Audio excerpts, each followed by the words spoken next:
Assalamualaikum warahmatullahi wabarakatuh. Semangat pagi.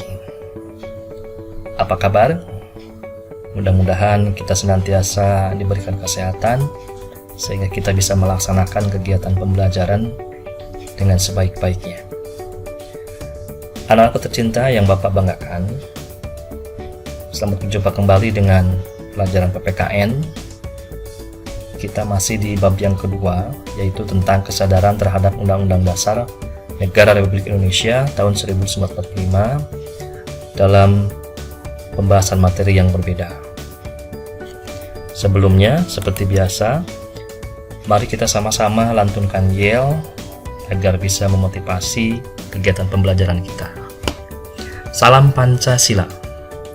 5 sila Pancasila. Pancasila jaya sepanjang masa. NKRI harga mati. Pada minggu yang lalu kita telah membahas tentang kedudukan dan fungsi Undang-Undang Dasar. Mungkin kalian masih ingat dan mudah-mudahan kalian bisa memahami bagaimana kedudukan dan fungsi Undang-Undang Dasar tersebut. Di mana kedudukan Undang-Undang Dasar itu adalah yang pertama sebagai sumber hukum dan yang kedua adalah sebagai hukum tertinggi.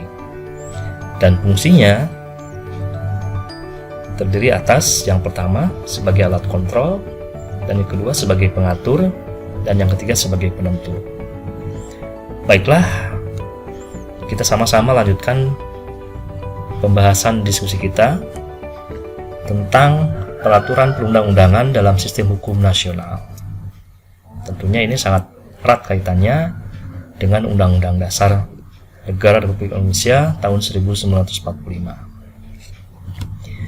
Sistem hukum nasional itu adalah suatu mekanisme hukum yang saling berkaitan pada tiap-tiap unsur hukumnya di dalam kehidupan berbangsa dan bernegara. Jadi dengan demikian, yang namanya hukum dalam satu negara itu merupakan sebuah sistem. Di dalam sistem hukum nasional terdiri dari 3 unsur. Yang pertama adalah materi hukum, yaitu meliputi kaidah-kaidah peraturan perundang-undangan baik yang tertulis maupun yang tidak tertulis. Yang kedua adalah struktur kelembagaan hukum, yaitu lembaga-lembaga pembentuk dan penyelenggara hukum. Yang ketiga adalah budaya hukum, yaitu kesadaran hukum masyarakat itu sendiri untuk melaksanakan hukum yang ada di negara tersebut.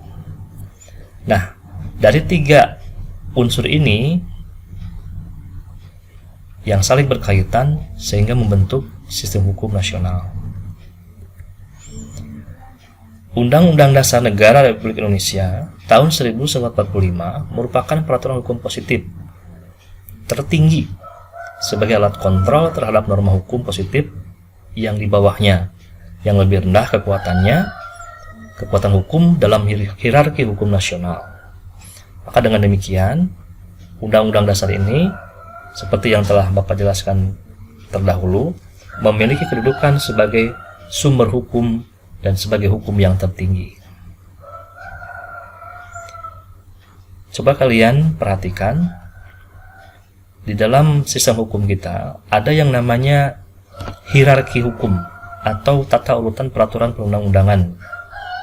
Hal ini dijelaskan berdasarkan Undang-Undang Nomor 12 Tahun 2011. Dari yang tertinggi sampai yang terendah. Kita bisa lihat, Undang-Undang Dasar memiliki kedudukan yang tertinggi. Kemudian di bawahnya adalah ketetapan MPR. Setelah itu ada undang-undang atau Perpu. Selanjutnya ada peraturan pemerintah. Selanjutnya ada peraturan presiden. Kemudian di bawahnya ada peraturan daerah provinsi. Dan yang memiliki kedudukan paling bawah yaitu adalah peraturan daerah kabupaten kota. Itulah tata urutan peraturan perundang-undangan yang ada di negara kita.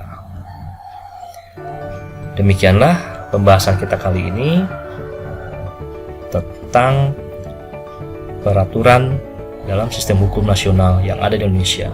Mudah-mudahan bisa dipahami. Selamat berjumpa kembali. Terima kasih.